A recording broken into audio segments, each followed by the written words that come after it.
Komið þið sæl og blessuð og takk fyrir að taka örfá mínútur til þess að horfa á þetta YouTube myndband. Ég heiti Þórður Víkingur Friðgeirsson og hér er ég, en ég er nú ekkert atriði í þessu, við skulum bara vinda okkur í aðalmálið sem eru þroskalíkön.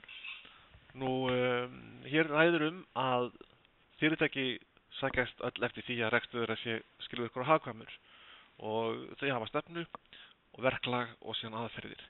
Og þroskalíkön eru verkfæri til þess að fyrirtæki geti borið starfsemi sína saman við að það kallaði bestu aðferðir og síðan má hugsa sér að þau berist í saman við önnur fyrirtæki. Þetta leiðir til tölusettrar greiningar á því sem verið að gera vel, þar sem styrkleikum og svo þar sem á hugsanlega gera betur.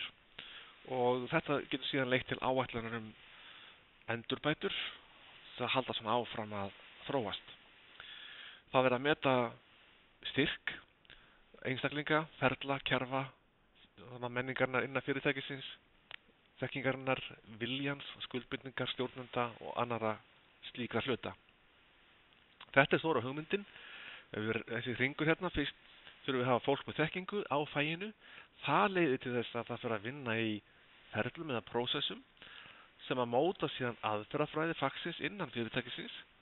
Þá er bara hægt að bera sér saman það besta og það leiðir til nýrra þekkingur, það er að þetta þróa þekkinguna áfram og þannig byrjar hringurinn aftur. Þannig að þetta er raun og veru það sem stundum er kallað samfelldar endurbætur. Þetta er svona stóra hugmyndin. Það eru til fjölmörg þroskalíkön en það sem að hér er að ræða er þroskalíkan verkefnastjórnuna sem byggir á stöðlum frá bandarísku verkefnastjórnuna samtökunum og þetta er langsamlega besta og svona ítalegasta þroskalíkanið að mínum dómi. Og við skulum skoða það aðeins. Það sem við ætlum að skoða, hérna sjáum við að fara aðeins tilbaka, hérna er svo almenn þekking og hérna er verið að prófa þekkingu verkefnastjóra og annara slíkra á svona grundvallaratriði verkefnastjórnunar og út úr þessu kemur síðan tölusetnið í stað þar sem að þetta eru atriði sem við erum að spyrja og þetta er síðan þekkingarstigi borið saman við viðmiðin. Þetta er tekið úr þessu staðli sem ég var að vísa til áðan, PMBOK.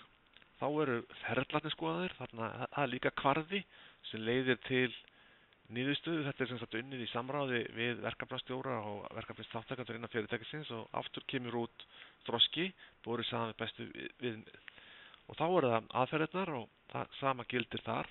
Þetta er sett upp á tiltekinn kvarða og út úr því kemur svona nálgun við hlutlagt mat. Það er óhætt að mæla með þessu. Þetta er mjög lærdómsríkt bæði fyrir stjórnendur og starfsmenn. Skemmtilegt, en hlæja mikið og pæla mikið og þetta er mjög jákvætt og uppbyggilegt á allan hátt. Það er mikið af upplýsingum sem að fyrirtæki fær til svona að skoða og meta og leggja á ráðin fyrir lítinn kostnað og til verður svona áætlun, með svo óformleg áætlun það hvernig framhaldið á að vera. Þetta verður ekki lengra hjá mér. Kæra þakkir og vonandi heyri ég frá þér einhvern tímann seinna. Takk.